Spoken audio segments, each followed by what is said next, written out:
সকলকে শান্ত হওয়ার জন্য অনুরোধ করছি।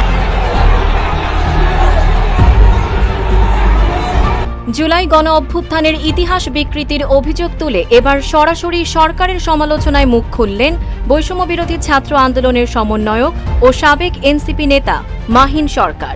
তার অভিযোগ, রাষ্ট্রীয় আয়োজনে প্রদর্শিত একটি প্রামাণ্যচিত্রে ইতিহাস বদলে দিয়ে এক দফার ঘোষক হিসেবে প্রধানমন্ত্রী তারেক রহমানকে তুলে ধরা হয়েছে, অথচ আন্দোলনের নেতৃত্ব দেওয়া নাহিদ ইসলাম ও আসিফ মাহমুদের নামই সেখানে নেই। উল্লেখ্য, 5 আগস্ট ঐতিহাসিক জুলাই গণ অভ্যুত্থান দিবস উপলক্ষে বাংলাদেশ চীনমৈত্রী সম্মেলন কেন্দ্রে অনুষ্ঠিত মূল রাষ্ট্রীয় অনুষ্ঠানে এই প্রামাণ্যচিত্র প্রদর্শন করা হয়। ফেসবুকে দেওয়া এক স্ট্যাটাসে মাহিন সরকার দাবি করেন, আজকের জুলাই গণ অভ্যুত্থান দিবসের অনুষ্ঠানে ডকুমেন্টারির প্রতিবাদ করায় রাষ্ট্রপতির সামনেই তার ওপর হামলা হয়েছে।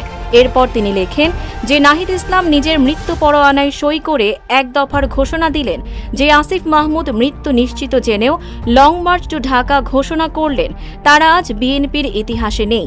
জুলাইয়ের পরে যেন বেঁচে থাকাটাই আমাদের অপরাধ। স্ট্যাটাসের শেষ দিকে তিনি আরও লেখেন, গণ অভ্যুত্থানে আমার নেতা নাহিদ ইসলাম আর আসিফ মাহমুদ যেখানে তারা নেই সেখানে আমিও নেই। বিএনপির মুখে থুথু মারার কথাও লেখেন তিনি। তার এই বক্তব্য ঘিরে ইতোমধ্যে সামাজিক যোগাযোগ মাধ্যমে শুরু হয়েছে তীব্র আলোচনা ও বিতর্ক। Tanjima Nowrin, face the people.